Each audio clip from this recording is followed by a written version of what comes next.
Oui, monsieur le maire, mes chers collègues, ce conseil municipal ne saurait commencer sans que les élus du groupe des Républicains apparentés Ensemble pour Lyon n'expriment par ma voix leur soulagement à l'annonce par le président de la CCI, Emmanuel Imberton, d'un projet ambitieux pour le musée des tissus, grâce à l'engagement très important de la région Auvergne-Rhône-Alpes et même de l'État. Je ne reviendrai pas ici sur les multiples interventions de Joël Sangoire et de Dominique Nachery dans cette enceinte, ou même de Dominique Nachery à l'Assemblée nationale pour défendre le musée des tissus.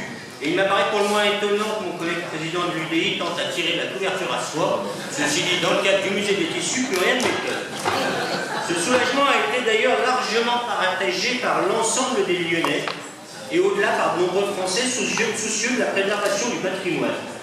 Nous ne pouvons d'ailleurs à ce titre que saluer les déclarations pleines de bon sens de Bernard Pivot ou de Stéphane Bern. Ceci a d'ailleurs valu à ce dernier des remontrances pour le moins déplacées. Emmanuel Macron nous a vendu au printemps dernier une nouvelle façon d'aborder la politique.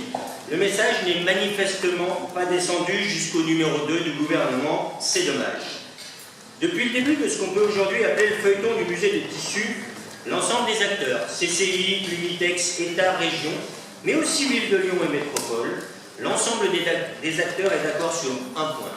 La qualité et l'intérêt patrimonial des collections du musée des tissus et des arts décoratifs imposent de trouver ensemble une solution pérenne. Le choix de la CCI de confier une mission à un cabinet de conseil extérieur a permis l'élaboration d'un projet viable et ambitieux, auquel tous les acteurs précités se sont associés, à l'exception de la ville et de la métropole. La situation pourrait prêter à rire si elle n'était pas si grave.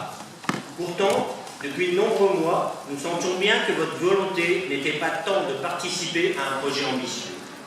Politique de la chaise vide, présentation récente d'un contre-projet monté à la hâte et sans aucune concertation, relégation des partenaires au rang de supplétifs, dispersion des collections et opération immobilière à la clé, voilà en résumé vos ambitions dans ce dossier. Que de mépris pour les partenaires et pour les Lyonnais. Monsieur le maire, aujourd'hui la situation est simple et la balle est dans votre camp.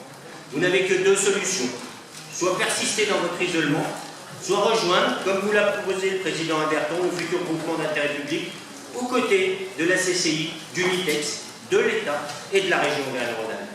Monsieur le maire, nous vous demandons officiellement aujourd'hui de sortir de votre isolement et que la ville et la métropole rejoignent ce GIP.